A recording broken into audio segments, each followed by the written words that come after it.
Hello viewers, இன்னைக்கு நம்ம பார்க்க போறது Chainsaw Man episode 7 part 2.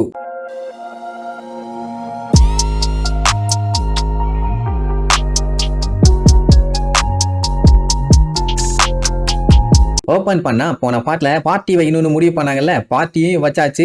எல்லாருமே சேஸ் அடிச்சு சும்மா வெளுத்து கட்டிட்டு இருக்காங்க. கொபினை வரதுக்கு கொஞ்சம் லேட் பண்ணிட்டா. அண்ட் இனிமே மாக்கிமா வரல, அவ வரதுக்கு லேட் ஆகும்னு ஆல்ரெடி சொல்லிட்டா. இந்த கொபினை பொண்ணு எல்லாம் வாங்குற சம்பளம் எல்லாத்தையுமே வீட்டுக்கு அனுப்பிட்டு ஏதோ கொஞ்சோண்டு வச்சுக்கிட்டு சமாளிச்சுட்டு இருக்கா. அது தெரிஞ்சவன கூட இருக்கவ இன்னைக்காச்சும் நல்லா சாப்பிடுன்னு சொல்லிட்டு சொன்னா இந்த பவர் புடிய திம்பா. அவளுக்கு தான் டீசென்ட் மேனஸ் லொட்டு லுசுக்குன்னு எதுவுமே கிடையாது. அதான் வெளுத்து கட்டிட்டு இருக்கா. டெஞ்சி அந்த மெனு கார்டை அவன் பாட்டுக்கு பார்த்துக்கிட்டே இருக்கான். ஆனா எதுவும் ஆர்டர் பண்ண மாட்டேங்கிறான். கூட இருக்கவன் எது வேணாலும் ஆர்டர் பண்ணு, பிரைஸ் பத்தி எல்லாம் கவலைப்படாத, பாத்துக்கலாம்னு சொல்லுவான். அவனுக்கு இந்த கன்றாவில என்ன எழுதி இருக்கு என்னன்னு ஒண்ணும் புரியல. அதனால தான் பையன் திருன்னு முழிச்சிட்டு இருக்கான். ஆமா, இந்த மாதிரி மெனு கார்டை பார்த்து நீங்க என்னைக்காச்சும் முழிச்சிருக்கீங்களா? எல்லாம் பார்க்கும் போதெல்லாம் முழிச்சிருக்கேன். ஏன்னா நான் ஹோட்டல்ஸ்ல அவ்வளவு சாப்பிட்டது இல்ல, சாப்பிட போனா ஒரே அளவும் புரியறது இல்ல.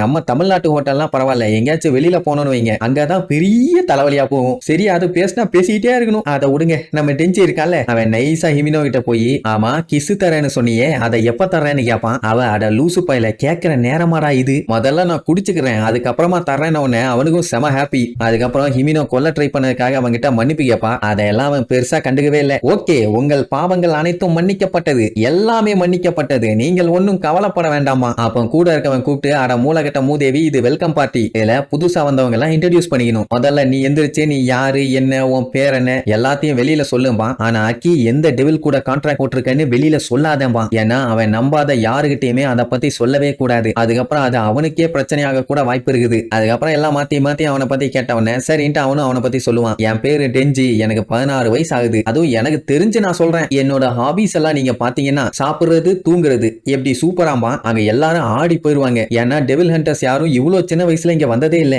இவங்க எல்லாரும் நினைச்சதை விட சின்ன பையன். இமினோ பார்த்துட்டு ஏன்னா குடிச்சிட்டு உளறிட்டு இருக்கியான்னு கேட்டா இல்ல நான் டீ தான் குடிச்சிட்டு இருக்கேன்மா. அப்புறம் ஆரை அவனை பத்தி சொல்லுவான். இவனுக்கு பாத்தீங்கன்னா 22 வயசு ஆகுது. இந்த கிறுக்கு பையன் ஃபாக்ஸ் டெவில் கூட கான்ட்ராக்ட் போட்டிருக்கான். அவன் பாத்தீங்கன்னா ஃபாக்ஸ் டெவில் கூட கான்ட்ராக்ட் போட்டிருக்கான். ஆக்சுவலா அக்கியும் பாத்தீங்கன்னா அது கூட தான் கான்ட்ராக்ட் போட்டிருப்பான். ஏன்னா அந்த ஃபாக்ஸ் டெவில் வந்து ஹியூமன்ஸ் கூட ரொம்ப ஃப்ரெண்ட்லியா பழகும். அதனாலேயே அது ஏகப்பட்ட ஹண்டர்ஸ் கூட கான்ட்ராக்ட் போட்டிருக்கு. அடுத்து கொபினி, இவளுக்கு பாத்தீங்கன்னா 20 வயசு ஆகுது. இவளுமே டெவில் கூட கான்ட்ராக்ட் போட்டிருக்கான். ஆனா அது சீக்ரெட் நீர்வா. இவளோட ஹாபி டேஸ்டியா இருக்க ஃபுட் சாப்பிடுறதான். பின்ன மத்தவங்க எல்லாம் என்ன பாவக்காய் ஜூஸ பால் டாயிலையா கலந்து குடிப்பாங்க, டர்ட்டி ப்ளோ. அப்ப கூட இருக்கவங்க அவ ட்ரெஸ் ரொம்ப கியூட்டா இருக்கும்பாங்க. ஆக்சுவலா அது அவளுக்கு கொடுத்தது அவளோட சிஸ்டர். ஆமா ரைட். அடுத்தது இந்த ஃபுஷின்னு ஒரு பையன் இருந்தான். அவன் இந்த வெல்கம் பார்ட்டிக்கு வரல, எங்க போனான்னு கேட்டா வெரி சேட். என்னன்னா நேத்து தான் அவன் செத்து போனான். எது செத்துட்டானான்னு கேட்டுட்டு ஆரை அப்படியே ஆடி போயிருவான். நிஜமாவே பீப்புள்லாம் அடிக்கடி சாகுறாங்களான்னு வேற கேட்பான். அட மேட்டர் என்னன்னா பிரைவேட் செக்டார்ல இருக்கிற டெவில் ஹண்டர்ஸை விட பப்ளிக் செக்டார்ல இருக்க டெவில் ஹண்டர்ஸ் தான் பயங்கரமான டெவில்ஸ் கூட எல்லாம் சண்டை போட்டு சாவாங்க. ஏன்னா பிரைவேட்ல அவனுக்கு இஷ்டத்துக்கு எந்த டெவில் கூட சண்டை போடணும்னு சூஸ் பண்ணிட்டு விட்டுருவானுங்க. பட் பப்ளிக் செக்டாருக்கெல்லாம் அந்த மாதிரி கிடையாது.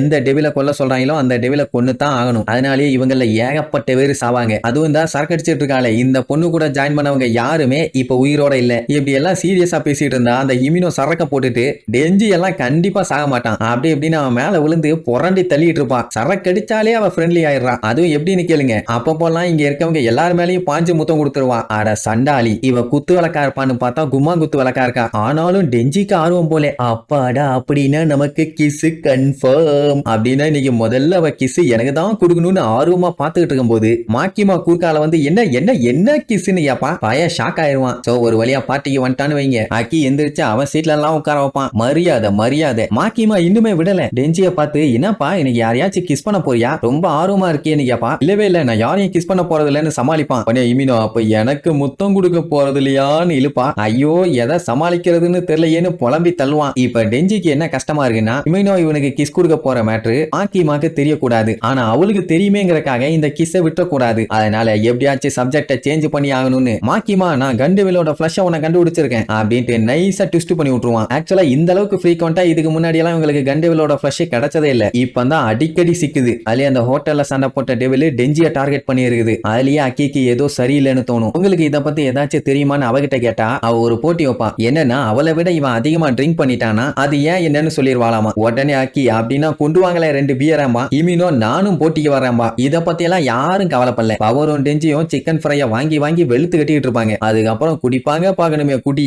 மொரட்டு குடி. ஹிமினோவும் கவுந்துட்டான், அக்கியும் கவுந்துட்டான். ஆனா மாக்கிமா இன்னும் பூந்து விளையாண்டுட்டு இருக்கா. அது வயிறா இல்ல வாட்டர் டேங்கான்னு தெரியல. அவ பாட்டுக்கு அடுத்தடுத்த பீரை வாங்கி வாய்க்குள்ள ஊத்திக்கிட்டே தான் இருக்கா. சோ கடைசியில மாக்கிமா தான் வின் பண்றா. அப்ப என்ன பண்ணுவாங்க, ஐக்கியூ லெவல பத்தி பவர்ட்ட கேட்பாங்க. அவ என்னோட 100க்குள்ள இருக்குன்னு உடனே அங்க இருக்கவனுங்க எனக்கும் 100 தான் பாங்க. உடனே எனக்கு 130 இப்படியே மாத்தி மாத்தி ஐபிஎலுக்கு ஏல எடுக்கிற மாதிரி ஐக்கியூ லெவல 1000க்கு கொண்டு போயிட்டாங்க. விளங்கிடும். அந்த டைமுங்கும் போது ஹிமினோ போத முத்தி போய் நம்ம டெஞ்சிக்கு முத்தம் கொடுத்துருவான்னு வைங்க. பையன் நல்லா என்ஜாய் பண்ணுவான். ஆனா மாக்கிமா அதை பார்த்துட்டு இருந்த உடனே அவனுக்கு என்ன பண்றதுனே தெரியல. கொஞ்சம் அன்கம்ஃபர்டபுளா ஃபீல் பண்ணுவான். எல்லாம் நல்லா தான் போயிட்டு இருந்துச்சு. என்ன திடீர்னு ஹிமினோ அவன் வாயிலேயே வாந்தி எடுத்து விட்டுருவா. அட கன்றாவியே. அப்போ ஒரு சின்ன பிளாஷ்பேக். என்னன்னா சின்ன வயசுல நம்ம பயலுக்கு சோறு கிடைக்காம குப்பை தொட்டியில இருக்கிறதெல்லாம் எடுத்து தின்னுட்டு இருப்பான். அப்ப அங்க இருக்க எலிங்கெல்லாம் மத்தவங்க வாந்தி எடுத்து தின்னுட்டு இருக்குமா, அதை பார்த்துட்டு கேவலமா பேசியிருப்பான். இப்ப கடைசியில அதே நிலைமை இவனுக்கும் வந்துருச்சு. என்ன பண்றது, கர்மா யாரையும் விடாது. அப்ப என்ன நம்ம பையன் அடுத்த செகண்டே கக்கூஸ்ல போய் உட்கார்ந்து பயங்கரமா வாந்தி எடுப்பான். இப்படி நம்ம வேலை வாந்தி எடுத்துட்டாலேன்னு ஆரை தான் பாத்தீங்கன்னா கூடவே இருந்து ஹெல்ப் பண்ணுவான். நம்ம பயலோட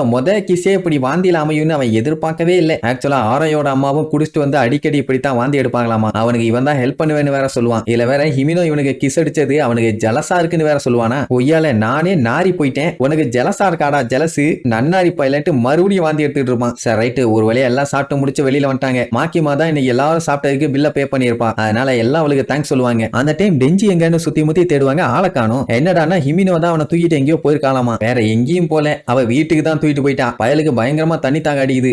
தண்ணின்னு முக்கிட்டு இருப்பான். அதுக்கப்புறம் ஹிமினோ வந்து அவ ஸ்டைல தண்ணி எல்லாம் கொடுப்பா. ஆமா நீ என் வீட்டுல என்ன பண்ணிட்டு இருக்க கொய்யால, நான் தான் தூக்கிட்டு வந்துட்டேன்னு காமெடி. என்ன 2 பேரும் போதையில தான் இருக்காங்க. அப்ப ஹிமினோக்கு ஒரு டவுட் என்னன்னா, எப்ப பார்த்தாலும் இவனும் சரி அந்த அக்கியும் சரி மாக்கிமா பின்னாடியே நாய்க்குட்டி மாதிரி சுத்திட்டு இருக்கானுங்க. அப்படி என்கிட்ட இல்லாதது அந்த பொட்டலங்கா கிட்ட என்ன இருக்குது, டேம் இட் அப்படின்ட்டு நம்ம பைய பக்கத்துல படுத்துக்கிட்டு என்னப்பா ஸ்டார்ட் பண்ணலாமா நீப்பா, அப்படியே பைய பீதியில உறைஞ்சு போய் இருப்பான். சரி இதுக்கப்புறம் அடுத்தடுத்து என்னென்னலாம் சம்பவங்கள் நடந்துச்சுன்னு அடுத்த எபிசோட்ல பார்க்கலாம். டாடா.